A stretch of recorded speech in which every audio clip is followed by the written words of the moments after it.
Radio Kédou, le journal avec Sotelma Malitel. 13h temps universel, merci d'être au rendez-vous de l'information sur la Radio Kédou. Au sommaire, à quelques jours de la signature de l'accord d'Alger à Bamako, les populations du Nord expriment leur ras-le-bol face aux récentes violences qu'elles ont subies. C'est là sans avoir l'accompagnement du gouvernement. On fera le point dans le début de ce journal. Dans le même chapitre, certains leaders politiques pensent que le dit document sur l'accord n'est pas bon pour le Mali. Vous les entendrez également dans ce journal. Lutte contre l'accaparement des terres est désormais inscrite en lettres d'or dans l'agenda du ministre des Domaines de l'État et des Affaires foncières. Selon Maître Mohamed Ali Badjili, l'occupation des servitudes est un préjudice à l'intérêt public. Vous l'entendrez dans cette édition. Enfin, pour terminer, les sages-femmes étaient à l'honneur ce week-end à travers la célébration de leur journée axée sur le thème « La sage-femme pour un meilleur avenir ». Fanta Diakité nous fera le point en fin de journal. Et voilà, c'est donc tout pour le titre de ce journal. Le développement dans un instant avec Oumou Dambélé.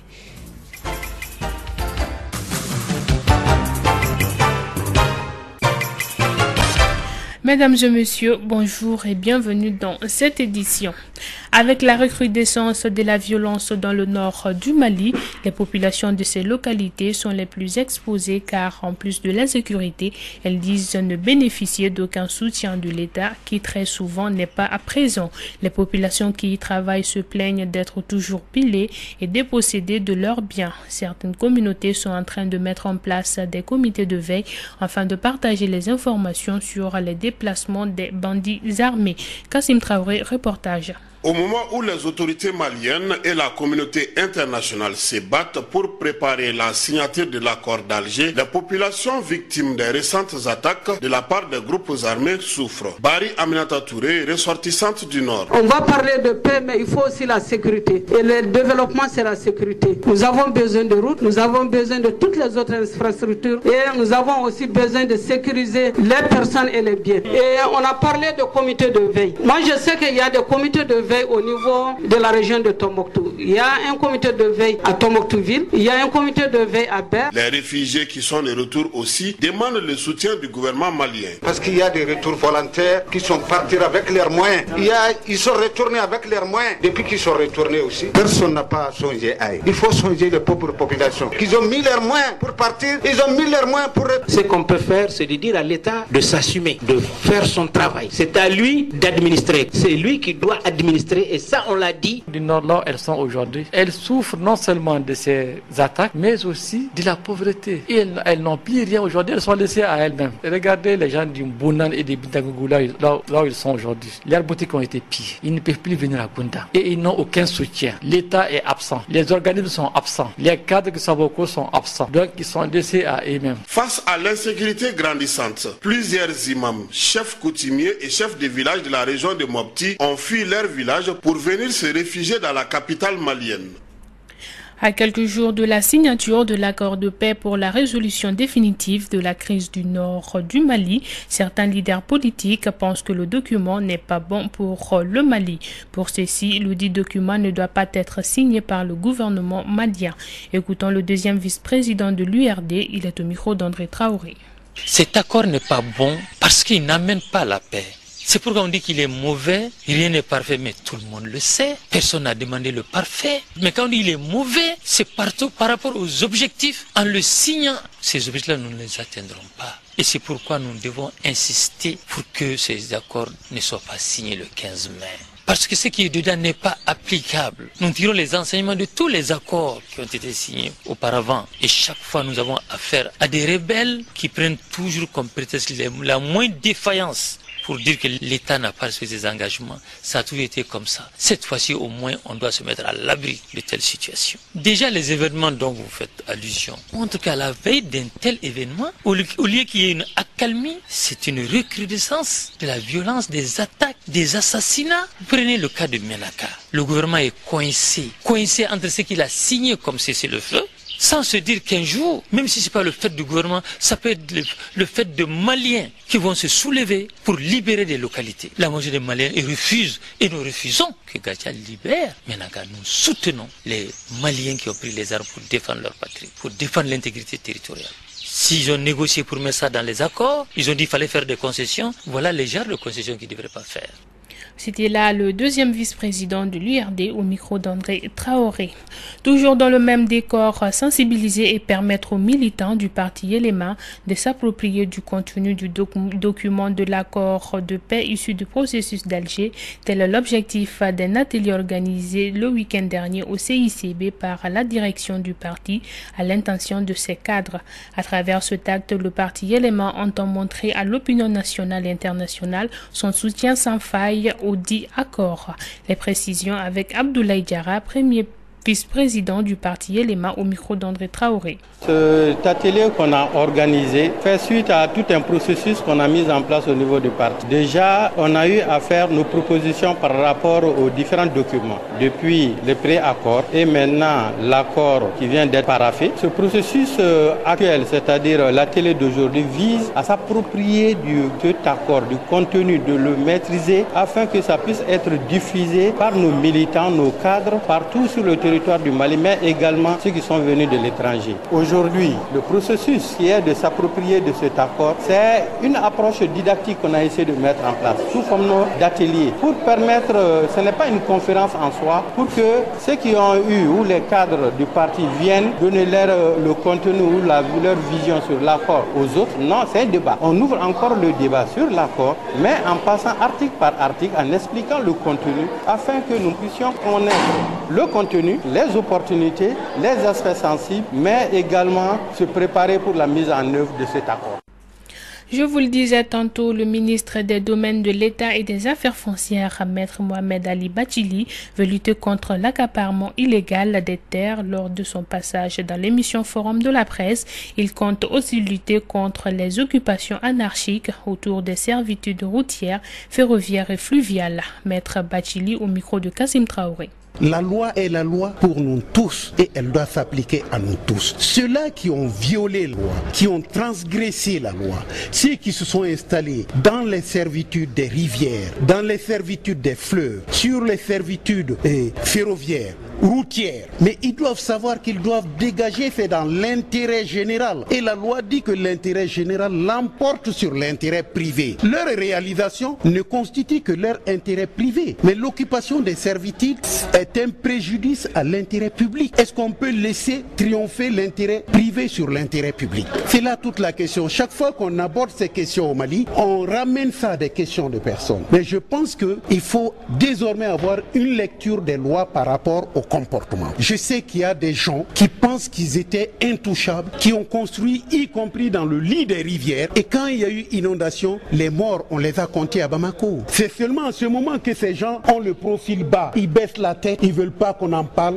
ils sont gênés. Mais après, ils disent, j'ai construit, personne ne peut casser ce que j'ai fait. J'en connais qui ont même dit, je construis jusque dans la lit de la rivière, eh bien, personne ne peut toucher ma maison. Mais là, c'est une fausse prétention. Personne ne touchera la maison de ces personnes, de ces propriétaires, mais la loi touchera la maison de ces propriétaires. La loi, elle est invincible, puisque c'est la loi.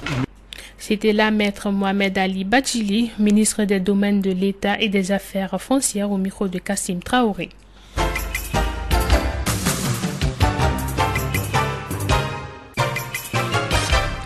Lancement ce week-end de la semaine des bacheliers à Bamako. Après l'examen du baccalauréat, la dite semaine prévoit un cadre d'échange sur le système éducatif secondaire et universitaire malien. Cette semaine entend offrir aux élèves et étudiants un cursus de formation et la semaine du bachelier est donc prévue du 20 au 22 juin prochain au Parc national.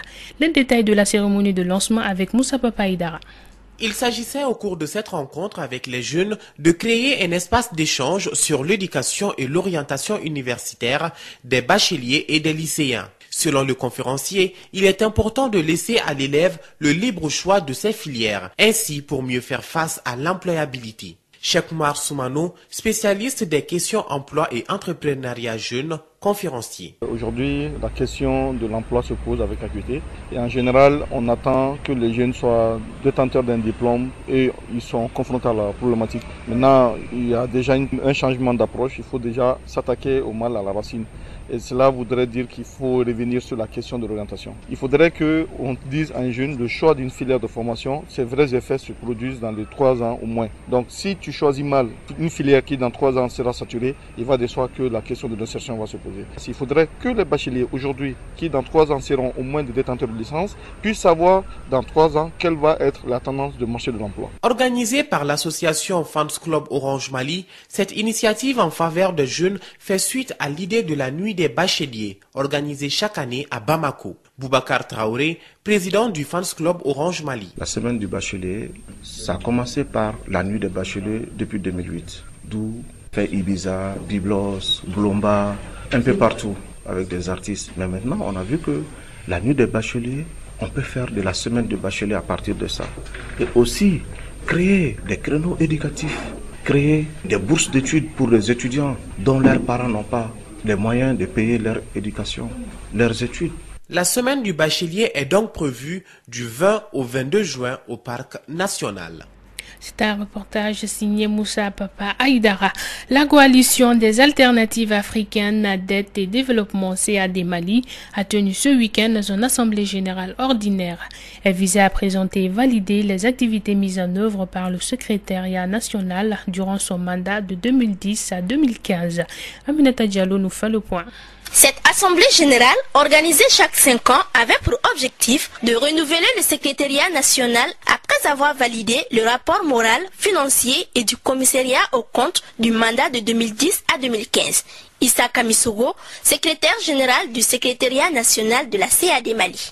Le but de cette assemblée, c'est dans un premier temps de rendre compte aux membres de la CAD Mali de tout ce qui a été fait durant les 5 années passées pour qu'ensemble nous puissions apprécier ce qui a été fait et ensemble aussi voir qu'est-ce que nous n'avons pas pu faire et quelles sont les dispositions à prendre donc pour pouvoir nous orienter davantage pour l'atteinte des objectifs de la CAD Mali. La CAD Mali se donne pour mission pour les prochaines années de faire une part en ce qui concerne la constitution de la dette extérieure et intérieure. Issa Kamisogo, secrétaire général du secrétariat national de la CAD Mali.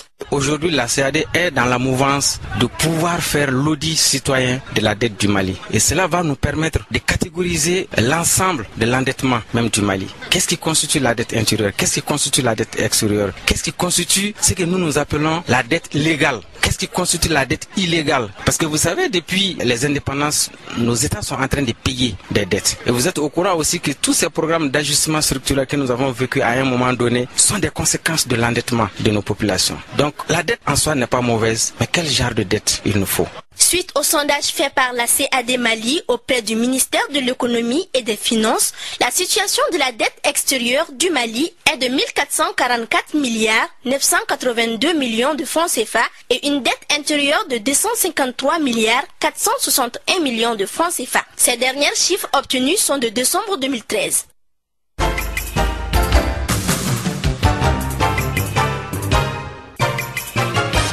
Je vous le disais dans les titres, le Mali, à l'instar des autres pays, a commémoré la journée internationale de la sage-femme.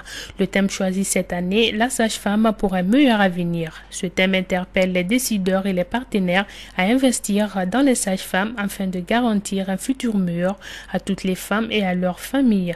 La dite journée a été célébrée ce week-end au Centre international de conférences de Bamako. Le point avec Fanta Diakité.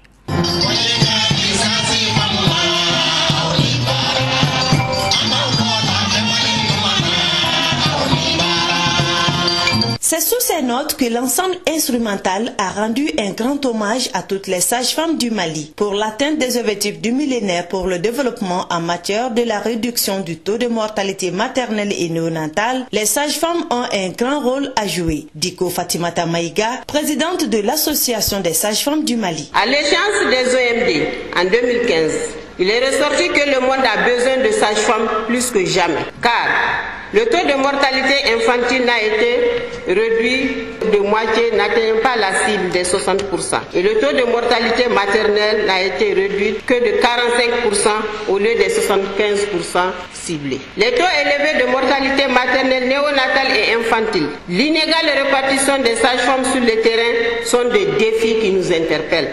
Cette 18e journée de la sage-femme est une occasion pour eux de partager avec les partenaires les grands défis et comment elles peuvent apporter leur contribution. Au Mali, selon les enquêtes, il y a une sage-femme pour plus de 14 000 habitants, alors que la norme de l'OMS veut une sage-femme pour 5 000 habitants. Lamine Diarra, conseiller technique au ministère de la Santé et de l'Hygiène publique. La sage-femme est dédiée au sacerdoce de sauver 2 vies en un coup, celle de la mère et celle de l'enfant. À ce titre, l'atteinte des objectifs 4 et 5 des OMD lui incombe en premier lieu. La tâche est considérable si l'on sait que dans notre pays, le taux de mortalité maternelle est encore de 368 pour 100 000 naissances vivantes et doit atteindre la cible de 144 pour 100 000 naissances vivantes à l'horizon 2015. Notre pays accueillera du 19 au 21 octobre prochain le premier congrès de la Fédération de l'Association de sages-femmes d'Afrique francophone. 13 heures passées de 17 minutes et c'est ce qui met terme à cette deuxième édition de Clé de Info. Merci à vous de l'avoir suivi. Présentation Moudambélé, mise en onde Fatou Fall. Passez une excellente fin de journée en nos compagnies.